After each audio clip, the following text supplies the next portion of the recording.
আসসালামু আলাইকুম। সবাই কেমন আছেন? আশা করি ভালো আছেন।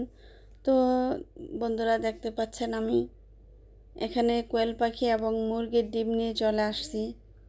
তো আমি এই যে ছাদের উপরে যত পরিশ্রম করি, যত কিছুই করি না কেন, যত কষ্ট করি, আসলে এই যে দেখতে পারতেছেন, এগুলি দেখার পরে আমার আর ওই কঠিন পরিশ্রমের কথা মনে থাকে না।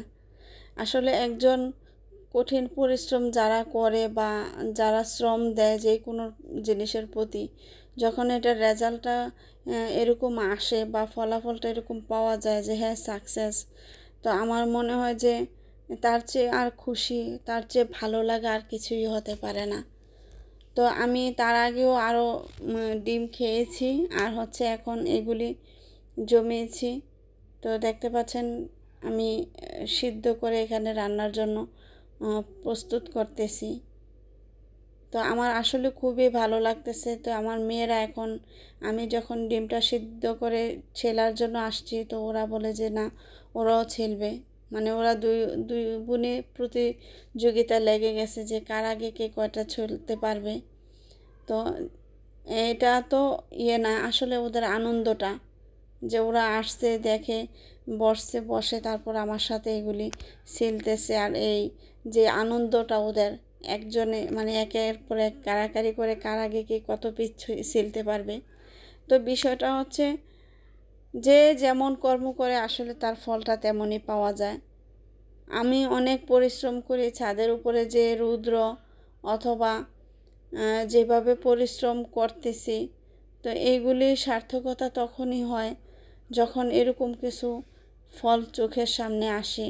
তখন আর আসলে কাজের যেই কষ্ট বা পরিশ্রম বা অসুস্থতা হয়ে যাওয়া, এগুলো তখন ম্যাটার করে না। ম্যাটার করে হচ্ছে আমি আসলে সুখী কতটুকু, আমি যে পরিশ্রমটা করতেছি বা তার ফলটা পাবো কি বা পাচ্ছি, এটার জন্য কতটুকু আমি হ্যাপি। তো হ্যাপিনেসটা এখানে কাজ করে। আলহামদুলিল্লাহ, আল্লাহর রহমতে আমি এগুলি করে আমার খুবই আমি শান্তি পাই। বিশেষ করে ওদের প্রতি আমার একটা মায়া জমে গিয়েছে। আর হচ্ছে বাজার থেকেও তো কিনে আনা যায়, যেই পরিশ্রম করি ওই এত টাকা লাগে না। তারপরেও কিন্তু এই যে আমি ফলটা পেলাম বা এই যে আমার নিজের হাতে গড়ানো জিনিসটার, এইটার মজাটাই আলাদা। তো এখন আমি দিন শেষে এটাই বলবো, আপনারা যারা আছেন বন্ধুরা, বসে না থেকে যে যার জায়গা থেকে যতটুকুই পারেন আপনারা এভাবে চেষ্টা করেন।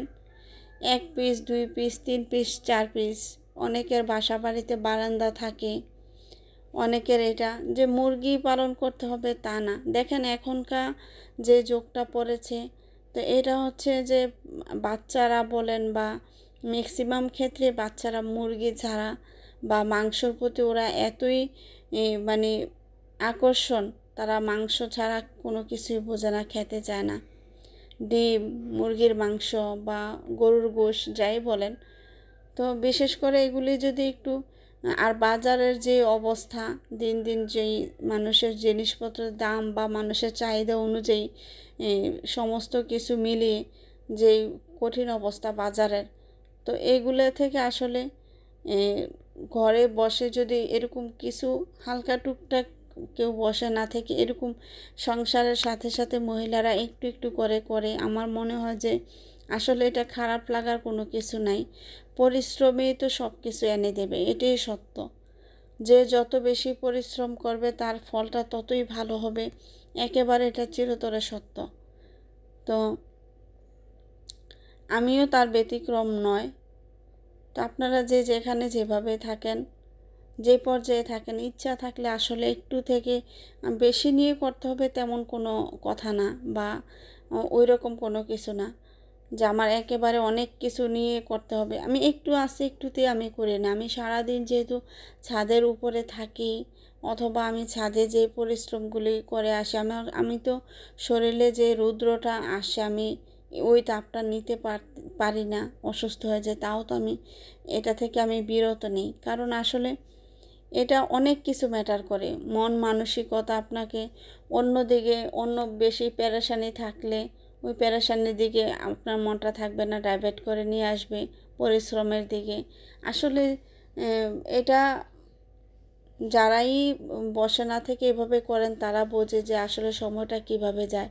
দেখেন এখনের যুগটা হচ্ছে যে মোবাইলের যুগ, কি বয়স্ক কি মানে জোয়ান ওইটা ম্যাটার করে না, যে সারাক্ষণই মোবাইল টিপতে থাকে বা মোবাইলের আকর্ষণ। তো আমি মনে করি যে এই আকর্ষণ না দিয়ে এভাবে সময়গুলো ব্যয় না করে সবাই যদি এরকমভাবে একটু পরিশ্রম করেন, আশা করি সবার ফলটা ভালোই হবে। তো অনেক কথা বলে ফেললাম বন্ধুরা। তো আমি দেখতে পারতেছেন না আমার রান্নাটাও শেষ।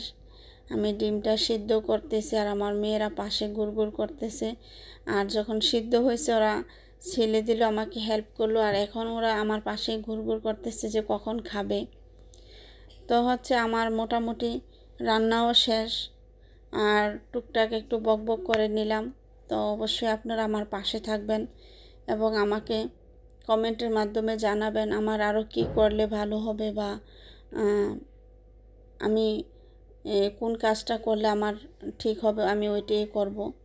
তো দেখতে পাচ্ছেন আমার রান্নাও কমপ্লিট হয়ে গিয়েছে। দেখেন কালারটা আলহামদুলিল্লাহ অনেক সুন্দর আসছে।